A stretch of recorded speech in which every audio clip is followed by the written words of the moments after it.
जय हिंद साथियों, मैं जाबिर शेख एक बार फिर आप लोगों के सामने। और आज हम बात करेंगे, मैं बहुत दिनों से ये देख रहा था कि भारतीय जनता पार्टी के एक केंद्रीय गृह मंत्री हैं अजय मिश्रा टोनी, जिनके बेटे ने लखीमपुर खीरी के अंदर किसानों के ऊपर सोची समझी साजिश के तहत गाड़ी चलाकर किसानों को शहीद कर दिया।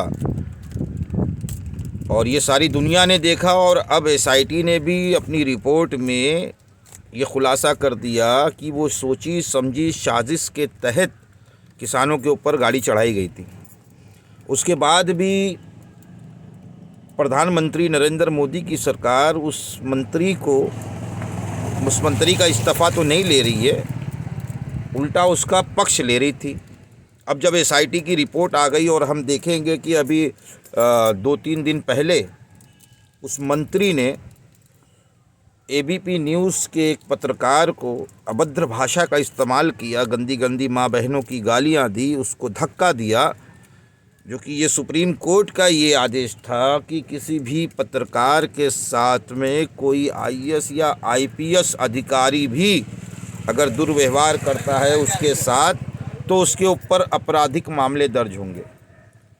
इतना सब कुछ होने के बाद भी कि पूरी दुनिया ने उसको देखा कि किस तरीके से उसके बच्चे ने किसानों को शहीद किया, गाड़ी चला के उनकी हत्या की, और उसके बाद वो मंत्री इतना मनबड़ हो गया कि आज उसने पत्रकारों को माँ बहन की गालियाँ ऑन रिकॉर्ड दी, कैमरे के सामने धक्का मारा।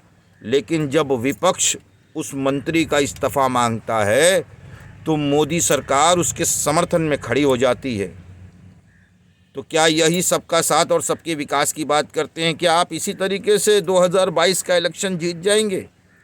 मेरा एक सवाल है, योगी आदित्यनाथ से भी है और प्रधानमंत्री नरेंद्र मोदी जी से भी है, क्योंकि याद रखें, दिल्ली का रास्ता उत्तर प्रदेश से होके जाता है।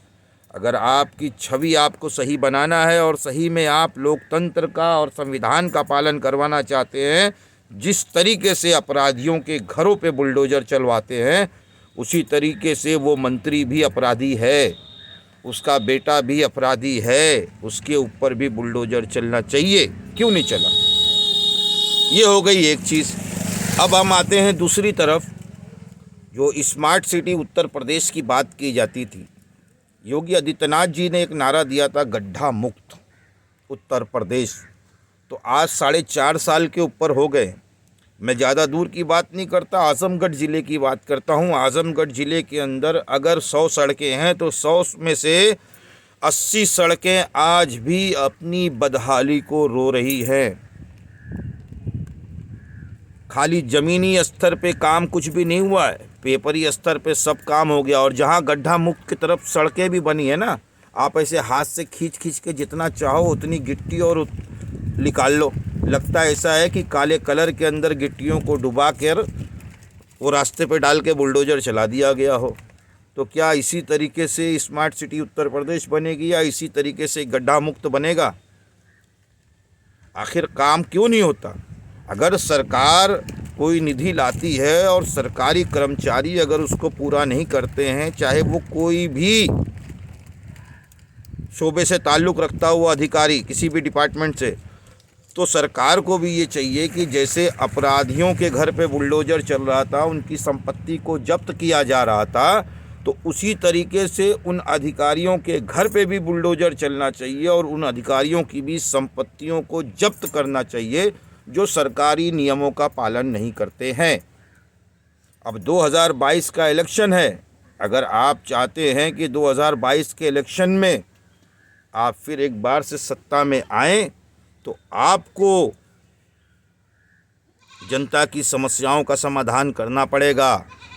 आपको ये जो टोनी है इसको कटघरे में लाके खड़ा करना पड़ेगा, नहीं तो 2022 की सत्ता फैसला करती है दिल्ली के रास्ते का। आप समझदार हैं, सोच सकते हैं। जय हिंद।